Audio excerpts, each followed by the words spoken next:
एक समय की बात है। गीता अपने घर के सोफे पर बैठी हुई थी और वह अपने छोटे बेटे राहुल की शादी के बारे में सोच रही थी।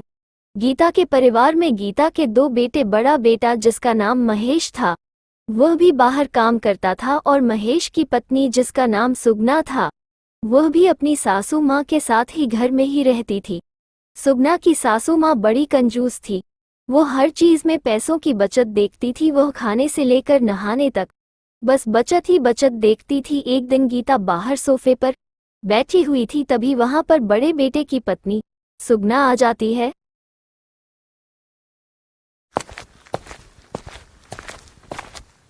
अरे सासू माँ, आज खाने में क्या बनाए?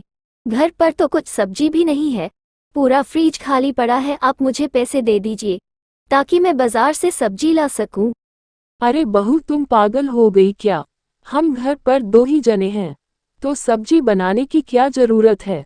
और वैसे भी कल शाम को तो आलू की सब्जी बनाई थी। तो तुम एक काम करो, उस सब्जी को ही गरम कर लो और हम उसी से ही खाना खा लेंगे।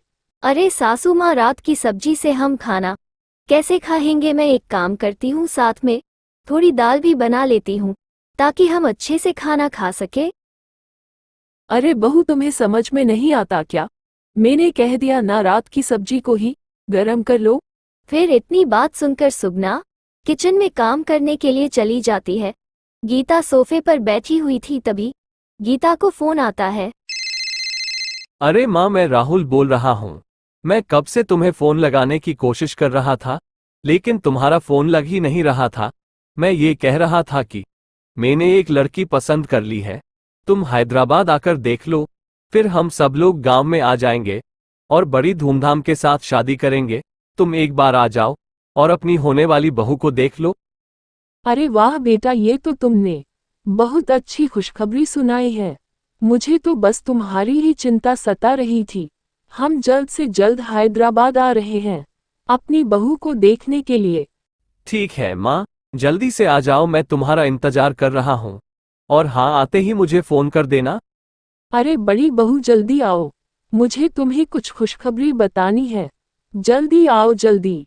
फिर दौड़ती हुई सुगना वहां पर आ जाती है। अरे क्या बात है सासू माँ, आज तो आप बहुत खुश हो। क्या देवर जी की शादी हो गई है क्या? अरे राहुल ने शादी के लिए लड़की को देख लिया है और वह हम दोनों को भी हैदराबाद बुलाया है। मैं तो आज बहुत खुश हूँ। बहू, तुम एक काम करो, जल्दी से हमारे लिए पनीर की सब्जी बनाओ, और हाँ जल्दी करना, हमें बाजार से नई बहू के लिए कुछ कपड़े भी खरीदने हैं, ठीक है? फिर सुगना किचन में चली जाती है और अपना और सासू माँ का खाना बनाने में लग जाती है। फिर सुगना व उसकी सासू माँ नई बहू के कपड़े खरीदने के लिए बाजार में आ जाते हैं। अरे बेटा, हमें नई बहू के लिए कुछ अच्छी सी साड़ियाँ बता दे, और हाँ पैसों की चिंता मत करना, ठीक है? और हाँ, मेरी बहू बनारसी साड़ियाँ पहनती है, इसलिए मुझे बनारसी साड़ियाँ दिखाना। फिर कुछ देर बाद वो सब साड़ियाँ देख लेते हैं और घर जाने लगते हैं। तभी सुगना कहती है, अरे सासू माँ, मेरे लिए भी एक नई साड़ी ले लो ना, मेरी सब साड़ियाँ पुरानी हो चुकी है।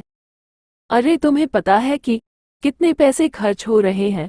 और पिछले हफ्ते ही तो मैंने तुम्हें साड़ी दिलवाई थी। फिर वो घर चले जाते हैं और अगली सुबह भी हो जाती है। वो दोनों बस में बैठकर हैदराबाद के लिए रवाना हो जाते हैं।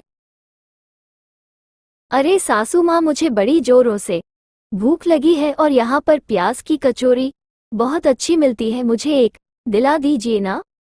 अरे तुम्हें खाने के अलावा और कुछ दिखाई नहीं देता क्या? नई बहू ने पता नहीं हमारे लिए क्या क्या बनाया होगा, हम वही चलकर पेट भर कर आराम से खाना खाएंगे। फिर वो कुछ घंटों का सफर करने के बाद हैदराबाद पहुंच जाते हैं। तभी राहुल व नई बहू भी वहां पर आ जाते हैं। अरे क्या बात है, बहू रानी तो बहुत सुंदर दिख रही है। मानना पड़ेगा, मेरे बेटे की पसंद को अब जल्द से जल्द गांव चलो और शादी कर लो।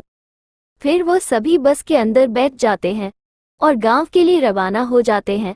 कुछ घंटे चलने के बाद नई बहू को जोरों से भूख लग जाती है। अरे सासू माँ, मुझे जोर से भूख लगी है, कुछ खिला दो ना। हाँ बहू, क्यों नहीं, अभी बस को ढाबे पर रुकने दो, मैं तुम्हें भरपेट के खाना खिला देती हूँ। अरे सासू माँ, आपने मुझे तो कभी भी खाना नहीं खिलाया, और नई बहू के एक बार कहने पर ही खाना खिला रही हो। तभी बस एक ढाबे पर आकर रुक जाती है। ढाबे वाले ने चटपटा खाना बनाया था और नई बहू को ज्यादा भूख लगी थी, इसलिए नई बहू दबा के खाना खा लेती है। फिर सब बस के अंदर आकर बैठ जाते हैं और बस वहां से रवाना हो जाती है। नई बहू ने चटपटा व मसालेदार खाना ज्यादा खा लिया था, इसलिए नई बहू के पेट में गड़बड़ शुरू हो जाती है। अरे अब क्या करूं, लगता है मसाला बाहर आने वाला है। किसको कहूं, मुझे तो शर्म भी आ रही है। अब क्या करूं, एक काम करती हूँ, बस को उल्टी के बहाने रुकवाकर पॉटी करके आ जाती हो। जैसे ही बहू उठती है तो बहू से कंट्रोल नहीं होता है और सारा मसाला बाहर आ जाता है और पूरी बस में बदबू फैल जाती है। अरे छी छी बहू, तुमने यह क्या किया? तुमने अपने ही कपड़ों में ही पॉटी कर दी। कितनी भयानक बदबू आ रही है, अब इसे साफ कौन करेगा? हाय राम। अरे सासू माँ, आपने ही तो चटपटा खाना खिलाया था, अब आपको ही साफ करना होगा। अरे ये सब काम मुझे से नहीं होंगे। बेटा राहुल, तू ही संभाल अपनी नई बहू को, तू जाने और तेरी बहू जाने। तभी तो कहते हैं सफर करते समय कभी भी चटपटा और मसालेदार खाना हमें नहीं खाना चाहिए।